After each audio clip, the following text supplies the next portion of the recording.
नमो तस्य भगवतो अरहतो सम्मा संबुद्धस्य। साधु साधु साधु। जिन्होंने मुझे धर्म बताएं, शांति की मार्ग दिखाएं, उन हमारे परम पूजनीय गुरु जी के चरणों में सादर प्रणाम हो। मैं आज आप लोगों को शरीर का सत्य स्वभाव के बारे में बताने जा रहा हूँ, क्योंकि आप लोग शायद नहीं जानते होंगे कि ये शरीर का सत्य स्वभाव क्या है। चाहे तो स्त्री का या पुरुष का शरीर होता है, उसका सत्य स्वभाव क्या है। बहुत लोग आजकल अपना शरीर को इस्तेमाल करके बहुत पाप करते हैं, बहुत अकुशल करते हैं, और कुछ ही लोग हैं जो अपना शरीर को इस्तेमाल करके पुण्य करते हैं, कुशल करते हैं। तो मैं अभी आप लोगों को बताऊंगा ये शरीर के बारे में, ये स्त्री शरीर हो या पुरुष शरीर हो, और इसमें मैं आप लोगों को एक सत्य घटना भी बताऊंगा जो भगवान बुद्ध जी के समय में हुआ था। उससे आप लोगों को समझ में आ जाएगा ये शरीर का सत्य स्वभाव क्या है। शरीर का सत्य स्वभाव को उसमें अच्छा से बताया गया है। तो आप लोग ध्यान से सुनिए, पूरा प्रवचन सुनने के बाद आप लोगों को समझ में आ जाएगा कि ये शरीर का सत्य स्वभाव आखिर क्या है। तो भगवान बुद्ध जी के समय में, अभी से 2500 साल पहले, उस समय एक सुंदर स्त्री थी। सुंदर थी, बहुत ही सुंदर। तो सुंदर स्त्री कोई और नहीं, बिंबिसार राजा की पत्नी खेमा थी। तो खेमा इतना सुंदर थी कि वो हमेशा अपना रूप आईना के सामने जाकर अपना रूप देखते रहती थी। हाँ, मैं इतना सुंदर हूँ, मेरा आँख इतना सुंदर है, मेरा चेहरा इतना सुंदर है, मेरा दांत बहुत ही सुंदर है, करके अपना ही शरीर देख के अपने ही खुश होती थी। सचमुच में वो बहुत सुंदर थी। फिर वो बाहर कहीं जाती तो आदमी लोग पूरा आँख बिना बंद किए हुए खेमा को देखता था। लोग, इतना सुंदर थी। तो क्या हुआ, वो खेमा रानी, सुनने में उसको आया कि भगवान बुद्ध जी रूप के बारे में, रूप रूप यानी क्या है, शरीर, शरीर के बारे में उल्टा सीधा बोलते हैं। उसको सुनने में आया भगवान बुद्ध जी शरीर के बारे में गलत गलत बात बोलते हैं, ऐसे सुनने में आया। क्या कि गंदगी से भरा हुआ है। ये शरीर के अंदर पूरा अशुचि, पूरा पैखाना जैसा पूरा गंदगी भरा हुआ है। ये शरीर का कोई मतलब नहीं है, ऐसे करके उसको सुनने में आया। तो उसको क्या हुआ, वो इसे सुनने के बाद उसका मन में भगवान बुद्ध जी के प्रति नापसंद उत्पन्न हुआ। मतलब भगवान बुद्ध जी को पसंद नहीं करती थी, क्योंकि भगवान बुद्ध जी शरीर का जो सत्य स्वभाव है वही बताते थे, लेकिन उसको वो पसंद नहीं, क्योंकि वो सुंदर है।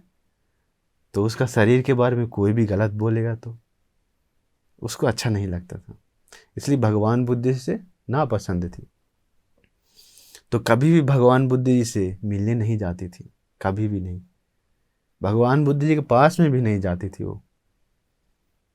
तो क्या हुआ, हमारे भगवान बुद्ध जी उस समय वेलवन उद्यान में थे, राजगीर में है, आप लोग जानते होंगे।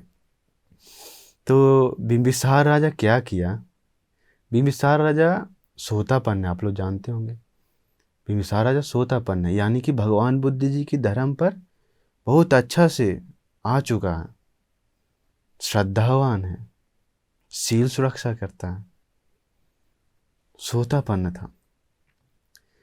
तो क्या हुआ, वो बिंबिसार राजा को पसंद था कि सभी लोग धर्म की रास्ता पे जाएं, सभी लोग पुण्य करें, सभी लोग कुशल करें। राजा को पसंद था, क्योंकि राजा भी भगवान बुद्ध जी का शरण में गया था। तो राजा सोचा कि मेरी पत्नी खेमा, पत्नी तो राजा का पत्नी 2 3 4 5 बहुत रहता है, तो उसमें से एक खेमा थी। तो खेमा मेरी पत्नी भगवान बुद्ध जी से नफरत करती है, भगवान बुद्ध जी से मिलना नहीं चाहती है। तो राजा एक उपाय सोचा। क्या? उद्यान, भगवान बुद्ध जी उस समय वेलियन उद्यान में थे। तो एक गायक को बुलाया राजा, गायक को बुलाकर वीणा के साथ उस गायक को राजा बोला, सुनो, तुमको मैं इतना पैसा दूंगा, इतना धन दूंगा, तुमको एक काम करना है। क्या? वो देखो ऊपर तल्ला में मेरी पत्नी रहती है, वो नीचे जाकर तुम एक गाना गाओ, सुंदर से एक गाना गाओ। किसके बारे में? वेलुवन उद्यान के बारे में। एक अच्छा सा गाना बनाकर गाओ जाकर सुंदर से। तो जी महाराज करके वो गायक चला गया, जाकर नीचे बैठकर सुंदर से संगीत, सुंदर से गाना बजाने लगा, गाना गाने लगा, वीणा बजाने लगा सुबह से। और क्या? उद्यान के बारे में, उद्यान इतना सुंदर है, इतना अच्छा है करके उद्यान का जो सुंदरता था उसके बारे में गाना बनाकर गाने लगा। तो खेमा को सुनने में आया, ऊपर से सुन रही थी। तो दासी को बुलाया, दासी को बुलाने के बाद दासी से पूछा, हे दासी, ये कौन है? ये क्या गा रहा है? बहुत ही सुंदर सुंदर से गा रहा है, और किस चीज़ के बारे में बता रहा है? ये कहाँ के बारे में बता रहा है? किस उद्यान के बारे में बता रहा है? मुझे भी जाने का मन कर रहा है ऐसा उद्यान, मुझे भी देखना है ऐसा उद्यान को। कहाँ है ये? तो दासी बोलती है, ये वेलुवन के बारे में बता रहे हैं, वेलुवन के बारे में गा रहे हैं। वेलुवन आप ही का उद्यान है, क्योंकि बिंबिसार राजा का था, बाद में भगवान बुद्ध जी को पूजा किया, आप ही का उद्यान था। तो वो भगवान बुद्ध जी को पूजा करने के बाद अभी और सुंदर हो गई, सुंदर हो गया उद्यान। तो रानी को जाने का मन कर रहा है बहुत, और तो और क्या है, वहाँ भगवान बुद्ध जी हैं। तो ये भी पसंद नहीं है उसको, उद्यान भी जाना है, अब भगवान बुद्ध जी से भी नहीं मिलना। तो उद्यान छोटा नहीं था, बहुत बड़ा था। तो रानी बातचीत किया अपनी दासी से, सेविकाओं से बात किया।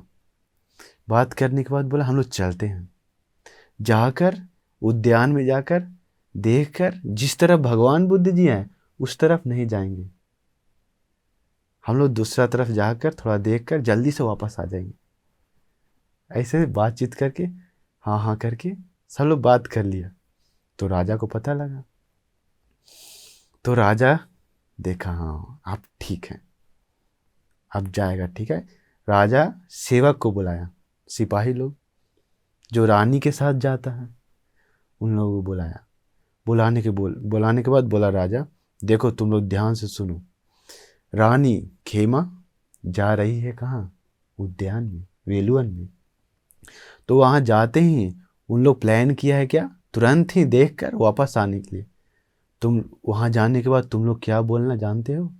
तुम लोग बोलना कि राजा का आज्ञा है महारानी, यहाँ जो कोई भी अंदर आता है उद्यान के अंदर, उन लोग अनिवार्य भगवान बुद्ध जी से मिलकर जाना है, भगवान का दर्शन करके वापस जाना है, ऐसे बताना। तो ठीक है महाराज करके सब लोग तैयार हो गया। तो रानी को पता नहीं था कि ऐसा सिस्टम बनाया हुआ है राजा, ऐसा आज्ञा दिया हुआ है। तो रानी अपना सेविकाओं के साथ फिर सैनिक लोगों के साथ गया उद्यान में देखने के लिए। उद्यान जाकर थोड़ा देखकर फिर वापस जाने के लिए तैयार है, चलो चलो हम लोग बस बस काफ़ी है। फिर वापस जाने के लिए तैयार हुआ, जैसे ही सैनिक लोग आया, सेवक लोग आकर बोला, रानी, राजा की एक आज्ञा है क्या, जो कोई भी इस उद्यान में आएगा वो अनिवार्य भगवान का दर्शन करके ही जाना पड़ेगा, नहीं तो ऐसे जाना मना है। तो राजा का आज्ञा है, इसलिए आपको भी पालन करना चाहिए। तो रानी को अब कुछ भी नहीं कर सकता है, क्या करें अब क्या करें। रानी सोचने लगी। फिर रानी बोले ठीक है चलो अब क्या करें। गया भगवान बुद्ध जी के पास सभी लोग। जाने के बाद रानी को आश्चर्य हुआ, क्या भगवान बुद्ध जी हैं, लोग हैं, भगवान बुद्ध जी प्रवचन दे रहे हैं, लेकिन एक और क्या उसको आश्चर्य हुआ। रानी देखी कि भगवान बुद्ध जी के पास एक सुंदर स्त्री खड़ा होकर भगवान को पंखा होक रही है। तो वो सुंदर स्त्री यानी कि वो दिव्य अप्सरा जैसा थी। तो इसको देखने के बाद खेमा रानी खेमा को बहुत ही आश्चर्य हुआ कि अरे, मैंने तो सुना था कि भगवान बुद्ध रूप के बारे में उल्टा सीधा बोलते हैं। रूप गंध मतलब शरीर के बारे में, रूप के बारे में, ये शरीर गंदा है, गंदगी अशुचि भरा हुआ है, ये शरीर के अंदर कुछ भी लेने के लिए कुछ भी नहीं है, ये सब गंदगी है, कोई फायदा नहीं है करके ऐसे सुने थे। लेकिन यहाँ तो कुछ और ही हो रहा। यहाँ भगवान बुद्ध जी के सामने एक सुंदर स्त्री खड़ा होकर भगवान को पंखा होक रही है। देखिए, फिर ऐसे सोचने के बाद देखने लगी। वो खेमा भगवान बुद्ध जी को नहीं देख रहा है, भगवान बुद्ध जी को नहीं देख रही है, किसको देख रही है? उस स्त्री को जो दिव्य कन्या जैसा थी। रानी देखने के बाद पूरा सोचने लगी, ये दिव्य कन्या कौन है? देखता है, अरे वाह, इसका रूप तो मेरा रूप से ज्यादा सुंदर है। वो सचमुच में देखेंगे तो वो वहां पर कोई भी असली स्त्री नहीं थी। भगवान बुद्ध जी अपना ईर्दी से, अपना चमत्कार से, रिद्धि बल से वो बनाया था, प्रकट किए थे भगवान बुद्ध जी। तो वो खेमा को दिख रहा था, तो भगवान बुद्ध जी का वो चमत्कार एक था। तो क्या हुआ सुनिए, धीरे धीरे क्या होता है।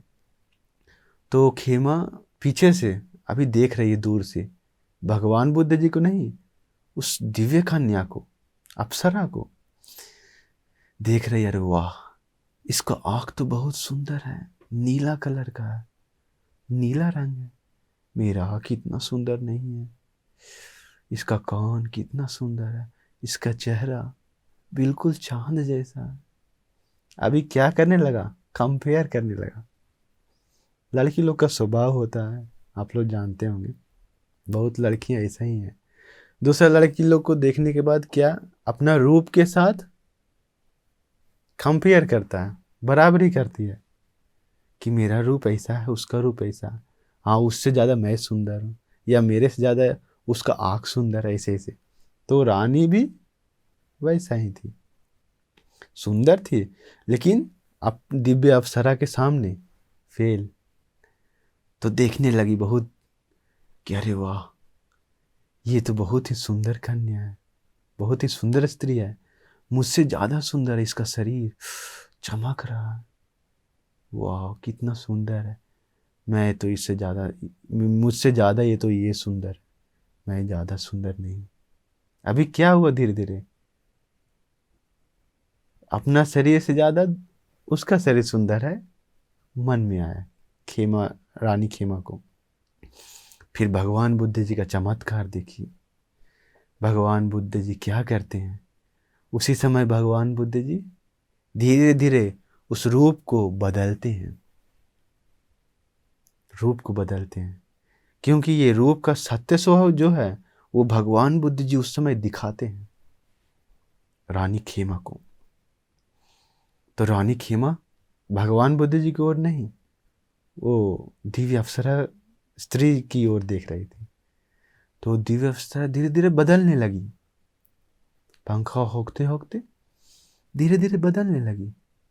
वो देख रही है, रानी देख रही है क्या हो रहा है, इसका शरीर तो बदल रहा है, इसका बाल तो धीरे धीरे सफेद हो रहा है, अरे इसका आँख तो अंदर जा रहा है धीरे धीरे, अरे शरीर, इसका जो स्किन है वो धीरे धीरे चमड़ी में झुर्रियाँ पड़ रहा है, अरे ये क्या हो रहा है, सुंदर स्त्री को क्या हो रहा है, धीरे धीरे सूख रहा है शरीर, पतली हो गई, अभी हड्डी जैसा है, अरे ये तो बूढ़ी हो गई, अरे ये तो गिर गई, अयो इसको क्या हुआ, ये तो खत्म हो गई।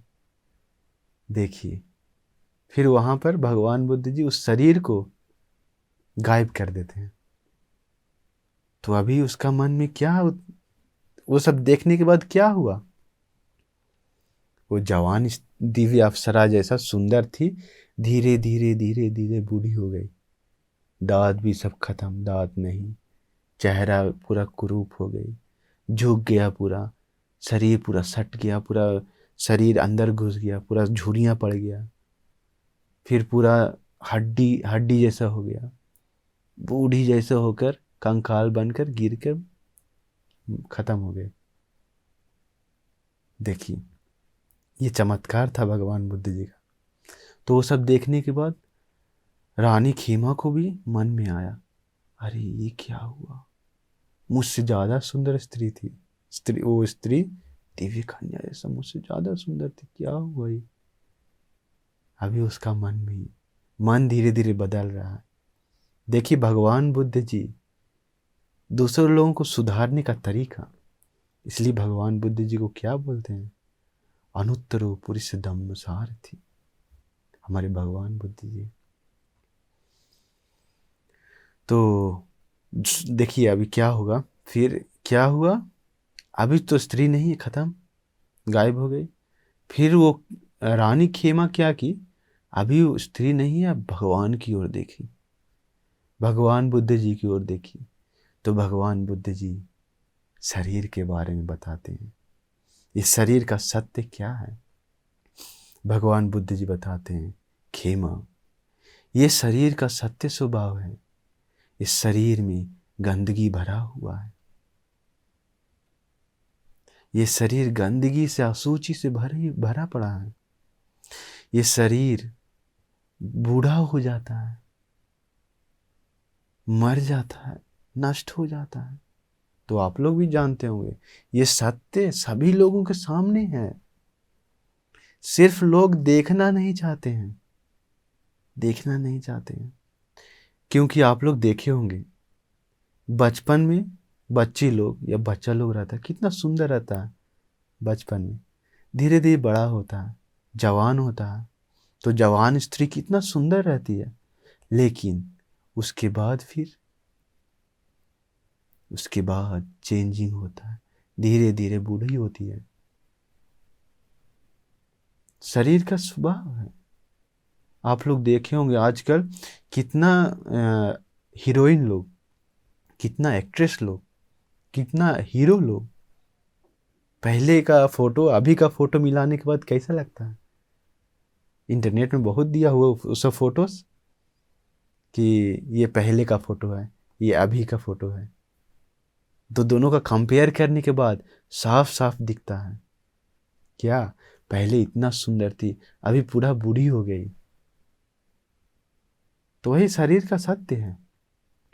और शरीर का सत्य क्या है, ये बीमार पड़ता है शरीर, ये शरीर से पूरा ही पूरा गंदगी निकलता है।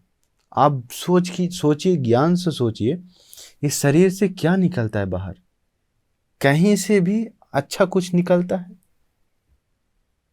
सोचिए। आँख से, ये दोनों आँख से क्या निकलता है, गंदगी ही निकलता है। दोनों आँख से गंदगी निकलता है, आंसू, और गंदगी इधर साइड से निकलता है।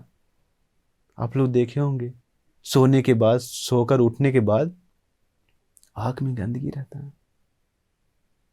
तो आँख से कभी भी अच्छा चीज नहीं निकलता है, गंदगी ही निकलता है।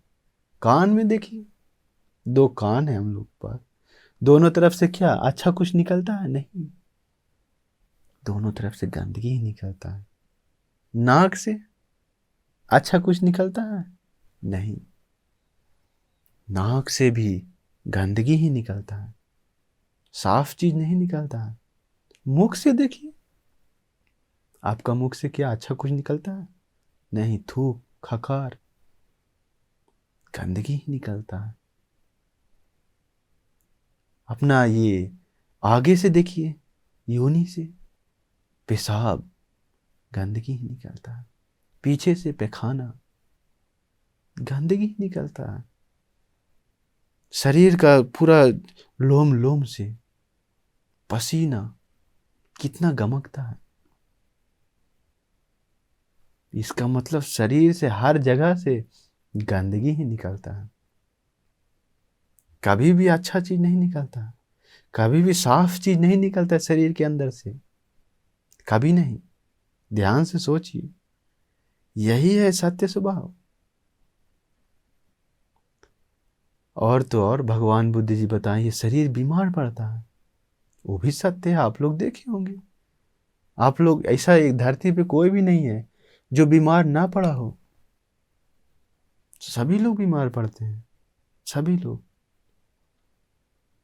फिर और क्या सत्य स्वभाव है? सभी लोग मर जाते हैं।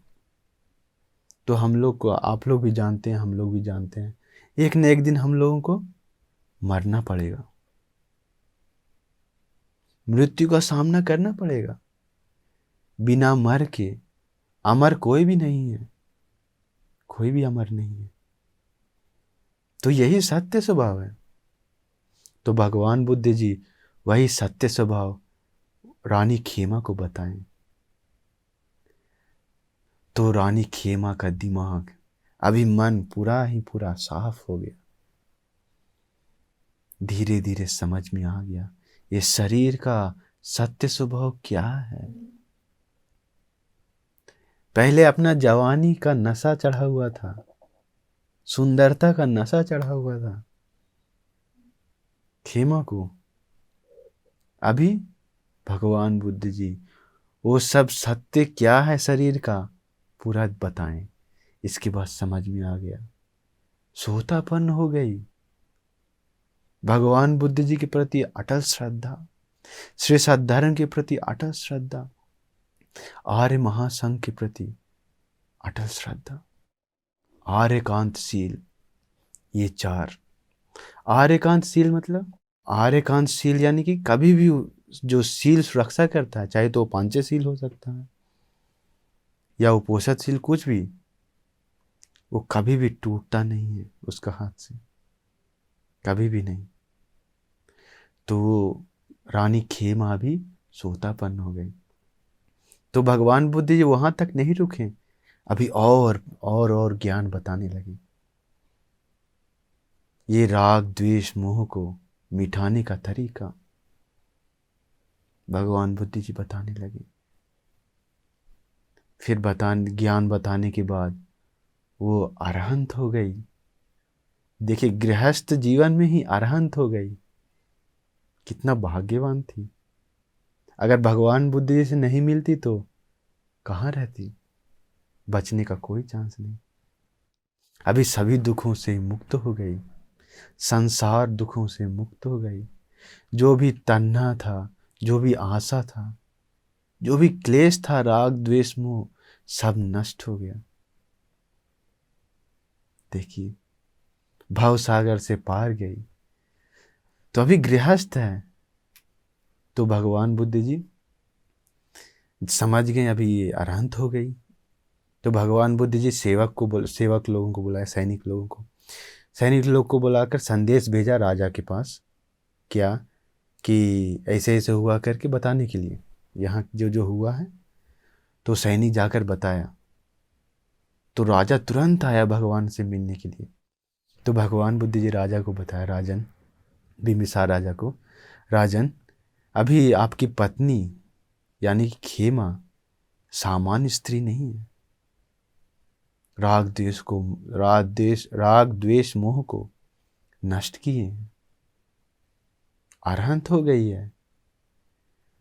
अगर ऐसा ही गृहस्थ जीवन में रहेगी तो सिर्फ एक दिन ही जीवन बिता पाएगी, इसके बाद परिनिर्वाण होना पड़ेगा, यानी कि मृत्यु होना पड़ेगा। अगर चीवर पहन लेती है तो, भिक्षुनी में शामिल हो जाती है तो इसका जीवन का जो आयु है बढ़ जाता है, यानी कि जितना आयु है तब तक रह सकता है। तो इससे पता क्या चलता है, जो भी गृहस्थ अगर विमुक्ति को प्राप्त करता है तो, निर्वाण को साक्षात करता है तो, अरहंत हो जाता है तो उसको गृहस्थ जीवन में एक ही दिन रह सकता है, बस एक ही दिन रह सकता है।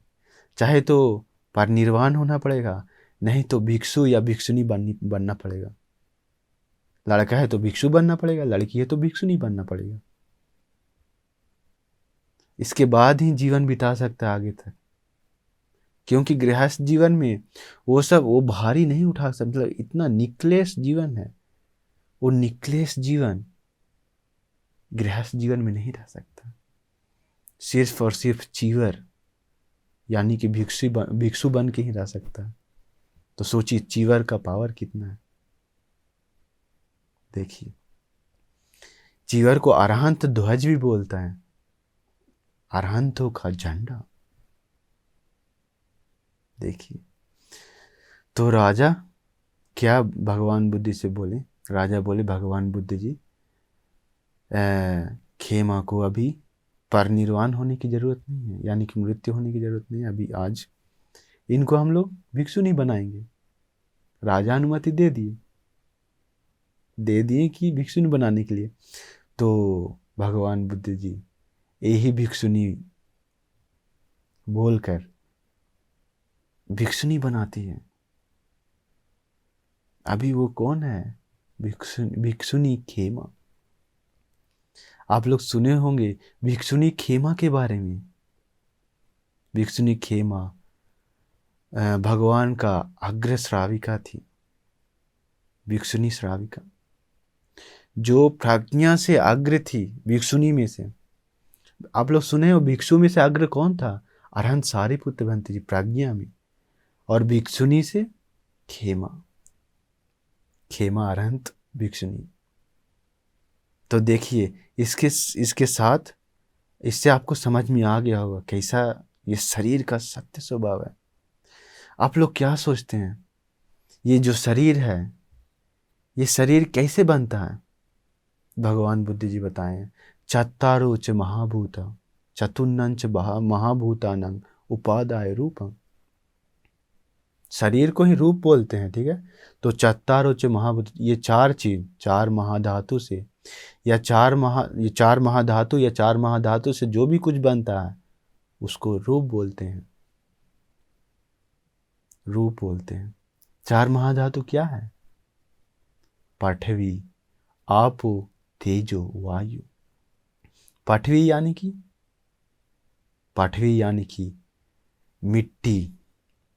मिट्टी जैसा मिट्टी हो सकता है, पत्थर, वो सब पृथ्वी में आता है। आपो यानी कि जल, पानी, लिक्विड बोल सकते हैं। इसके बाद वायु मतलब हवा। इसके बाद तेजो यानी कि गर्माहट, गर्मी। ये चार चीज मिलकर ही शरीर बनता है। शरीर यानी कि रूप बनता है।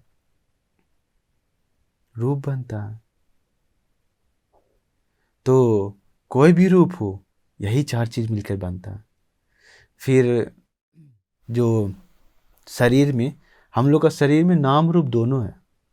नाम रूप मतलब अभी हम लोग को आप लोगों को बताएं, पृथ्वी, आपो, तेजो, वायु। नाम यानी कि वेदना संज्ञा चेतना फास्य मानसिकार। ये सब थोड़ा गहरा है, बाद में आप लोगों को समझ में आ जाएगा। तो अभी हम बताने जा रहे हैं क्या, बता रहे थे क्या, सत्य स्वभाव शरीर का। तो आप लोग समझ गए होंगे। अभी देखिए ये आजकल कितना लोग अपना शरीर सुंदर है तो उसी सुंदरता के कारण पाप करते हैं, पाप करते हैं। कितना लोग, भगवान बुद्ध जी बताएं, अतीत का हो या वर्तमान का हो या भविष्य का हो, कोई भी रूप हो, नीचा ऊंचा सुंदर कुरूप अच्छा बुरा कोई भी रूप हो, कैसा भी रूप हो, सब रूप नष्ट हो जाता है, खत्म हो जाता है, सब अनित्य है, निस्सार है। भगवान बुद्ध जी एक समय क्या बताएं, एक जगह एक सूत्र में है, फेन पिंडूपमं रूपं।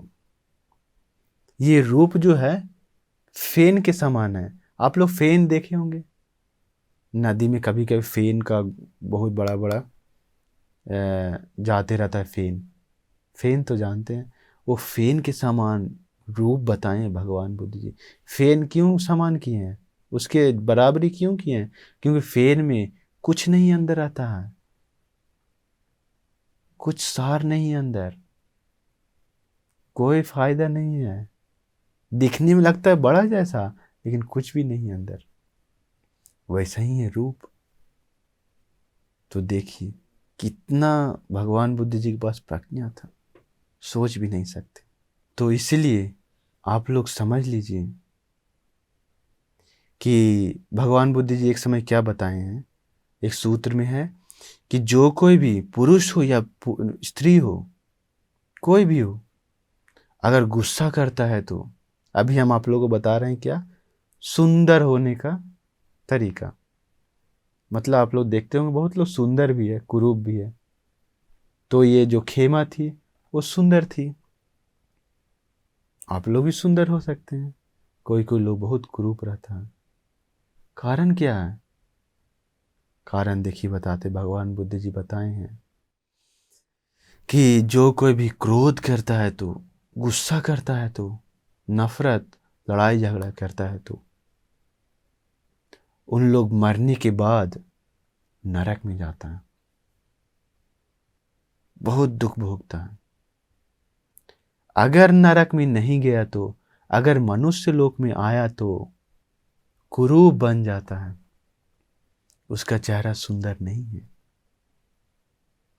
तो आप लोग अगर सुंदर होना चाहते हैं तो गुस्सा मत कीजिए, क्रोध मत कीजिए, नफरत मत कीजिए, वैर मत कीजिए, शांति से रहिए। क्योंकि आप लोग अभी भी देखते होंगे, अगर चेहरा सुंदर भी है तो अगर वो लड़ाई झगड़ा करती है तो, या स्त्री हो या पुरुष हो, करता हो या कोई भी, उसका चेहरा गुस्सा से कुरूप हो जाता है।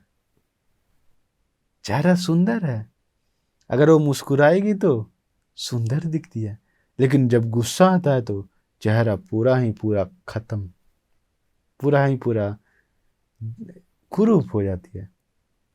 लेकिन भगवान बुद्ध जी बताए मरने के बाद नरक में जाता है, क्रोध गुस्सा करता है तो। अगर मनुष्य लोक में आए तो कुरूप बन जाता है। तो उसका उल्टा हम लोग देख सकते हैं क्या, अगर क्रोध गुस्सा नहीं करता है तो,